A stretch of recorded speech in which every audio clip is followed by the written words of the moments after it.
Hello and thanks for joining us for our late night newscast here on Arirang TV. I'm Mark Broom. Let's start with our ongoing comprehensive coverage of the 2016 Nuclear Security Summit.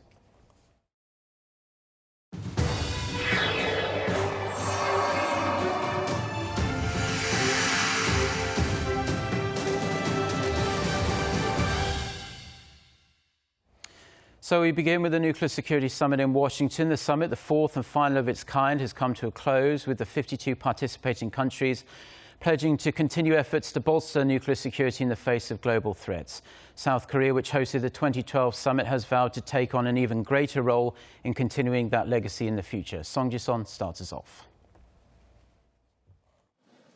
The Nuclear Security Summit came to a close on Friday in Washington, with the 52 participating countries adopting a joint communique to continue their efforts to bolster nuclear security.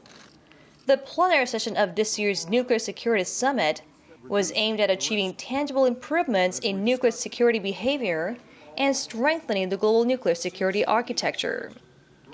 The summit communique and action plan will be endorsed by 5 key international organizations and institutions, including the IAEA, the UN, Interpol, the Global Partnership, and the Global Initiative to Combat Nuclear Terrorism. In a speech she gave during a working lunch, President Park stressed the role of international agencies in nuclear security and said the cooperative network established through the Nuclear Security Summit must go on. In line with that, Seoul will chair the IAEA International Conference on Nuclear Security in December. 미국에 이어 2차 핵안보 정상회의를 개최했던 우리는 이번으로 종료되는 핵안보 정상회의의 후속 과정에서 핵안보 레짐을 더욱 발전시켜 나가는 데 주도적으로 기여하고자 합니다. President Park also pledged Seoul will assist the IAEA with efforts to counter cyber attacks. Wrapping up her time at the Nuclear Security Summit, President Park will fly to Mexico on Saturday for summit talks with her Mexican counterpart, Enrique Peña Nieto, to seek greater economic cooperation between the two countries and support for implementing international sanctions on North Korea. Song Ji-son, Arirang News, Washington. The final Nuclear Security Summit has wrapped up, with the international community making numerous commitments aimed at making a world free of nuclear weapons. But there's still a lot of work to be done. Our Moon Gun-young outlines some of the challenges that remain. More needs to be done to prevent the proliferation of nuclear and other radioactive materials. The joint communique issued by more than 50 world leaders at the fourth and final Nuclear Security Summit declared that global efforts must go on beyond the summit. Major commitments were made throughout the day by key participant countries. President Park Geun-hye pledged South Korea's support toward international cooperation as the host of the upcoming International Atomic Energy Agency Nuclear Security Conference. She also promised to assist the IAEA's measures against cyber terrorism. The United States made its first declaration in a decade of its stockpile of highly enriched uranium, and South America was declared completely free of the material in a White House document released on Friday. Germany and Japan also promised to reduce their stockpiles. These achievements were lauded by U.S. President Barack Obama, but he also brought to light the challenges that remain. I'm the first to acknowledge the great deal of work that remains, from negotiating further reductions with Russia to dealing with North Korea's nuclear program. North Korea's nuclear program, though not an official agenda, was a hot topic throughout the summit and at talks on the sidelines. Along with growing fears of nuclear terrorist attacks, where leaders emphasized the need for continual joint efforts to resolve such threats to nuclear security through an international system of treaties, institutions, norms, and practices. The first Nuclear Security Summit in 2010 was the brainchild of U.S. President Obama, with the first meeting taking place in Washington, followed by the Seoul Summit in 2012, and in 2014 in The Hague. And now, 6 years later, the curtain has come down on the final summit in the city where it all began. Moon Gun-young, Arirang News. President Park Geun-hye's 8-day tour also takes her to Mexico, the second leg of her North America trip. The president travels to Mexico City with Korea's largest ever business delegation. For more on what to expect from the visit and where the two countries stand in terms of bilateral relations, Lee Ji-won reports.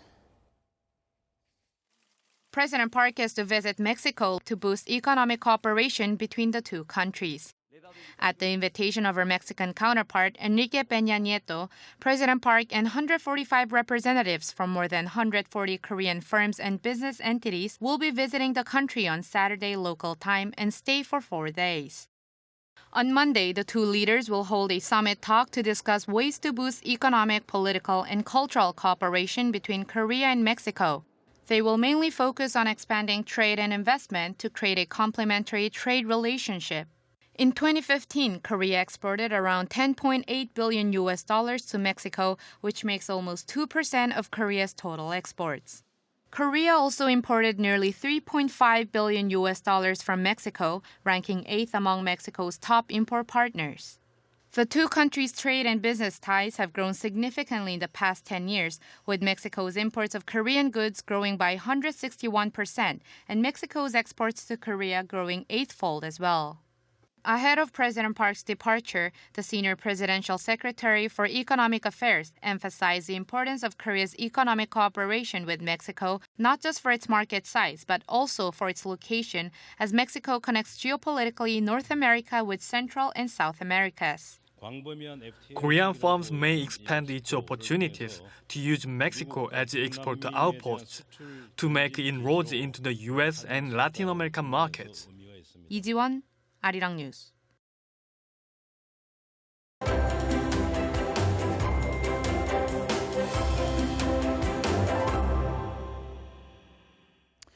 Now, there's no rest for South Korea's political parties this weekend, with the country's 20th general election just 11 days away now. Candidates to the ruling Saenuri Party have been hitting the streets in the Seoul metropolitan area on Saturday, while opposition candidates headed south to woo voters in Jeollado province. Han Dan reports. Korea's political leaders got busy on the first weekend of the official campaigning period for the April 13th general election. Chairman of the ruling Saenuri Party Kim Moo-sung started off the day in western port city of Incheon, an area that shows comparatively weak support for the ruling party. Aiming to win the hearts of Incheon voters, Kim visited 12 of the 13 districts up for grabs in the city. Given the proximity of Incheon to North Korea, Kim stressed how the ruling party has always been at the forefront of keeping South Korea safe from North Korea's threats. If we give our vote to other parties, we are risking our national security in the face of nuclear threats from North Korea, funneling hundreds of millions of dollars a year to Pyongyang through the Kaesong industrial complex. The main opposition, the Minju Party of Korea, and the minor opposition People's Party have been going head-to-head in Jeollado province, a traditional liberal stronghold. The interim leader of the Minju Party, Kim Jong-in, got things started in Kimjae, Jeollabuk-do province.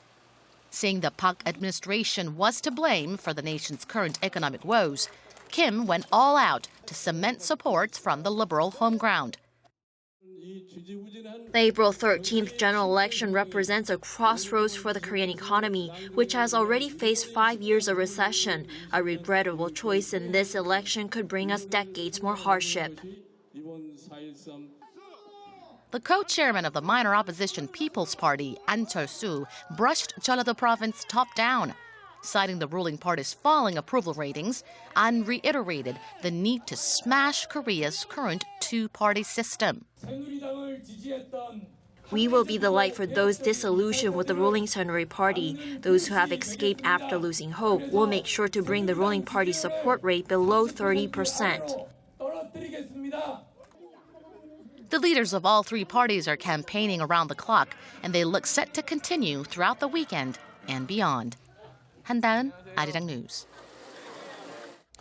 Now, North Korea has released video footage that purports to show the successful test firing of a surface-to-air guided weapons system.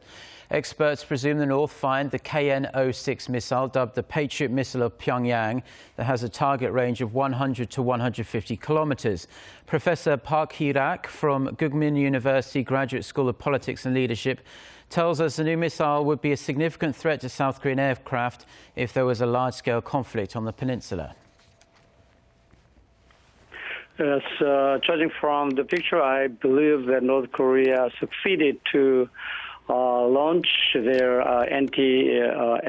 aircraft missiles using cold launch method. And also, I think it reached the height of about 100 kilometers. So it would be a very significant threat to our aircraft in the future war. So I think that we need to have to develop some kind of tactics to destroy this kind of surface-to-air missiles before conducting our operations. And I think that we need to review all our tactics and operational skills based on the development of North Korea's this missile. And the expert says the timing of missile test firing may be significant amid international demands to up the pressure on Pyongyang.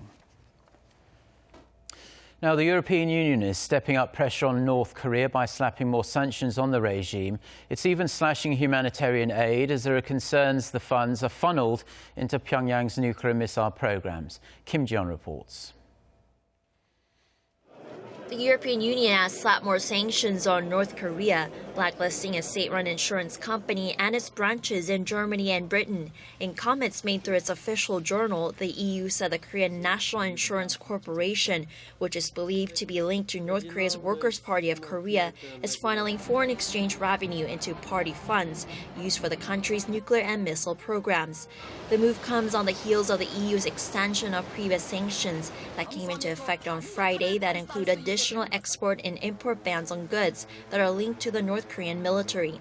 The move is expected to put more pressure on EU member countries to step up pressure on North Korea, in addition to asset freezes placed on more than 15 individuals and 10 entities. Britain's foreign ministry says it has sharply reduced the number of its humanitarian support projects for North Korea. Britain said it had 14 humanitarian projects in North Korea worth a combined $575,000 during 2014 to 2015. But this year there will only be 5 projects worth less than a quarter of that amount. The surviving projects are spearheaded by a British state-run institution in Pyongyang tasked with teaching the English language to North Korean students. Kim Ji-yeon, Arirang News. Now, April is Science Month here in Korea, and adding to the excitement, this year marks the 50th anniversary of the Korea Institute of Science and Technology. To celebrate, a series of on- and offline events will be held nationwide to offer children and adults high-tech experiences. Oh Jung-hee reports. Korea celebrates Science Month every April, with this year holding special significance. 2016 marks the 50th anniversary of the founding of the Korea Institute of Science and Technology. The Ministry of Science, ICT, and Future Planning announced plans to hold various events and festivals all across the country for the public to experience just how fun science can be. Science Month will kick off 2-day cultural fairs simultaneously at science museums in 5 major cities, including Seoul, Gwacheon, Gwangju, Daegu, and Busan. Families will be able to enjoy magic shows and book concerts, as well as experience virtual reality, robot technology, and drones. The third FameLab competition, created in Britain in 2005 and now held in over 20 countries worldwide, will also take place at the end of April. Participants from the fields of physics, chemistry, earth science, and biology will compete in an innovative format, giving short scientific talks to communicate their work within a time limit of 3 minutes. In line with these events, the Korean government plans to reach out to the public online, mainly through viral campaigns via social network services, to promote an atmosphere of celebration about science across the country. Free science-themed emoticons will also be available for download to KakaoTalk, Korea's most widely used mobile messenger. Oh Jung-hee, Arirang News.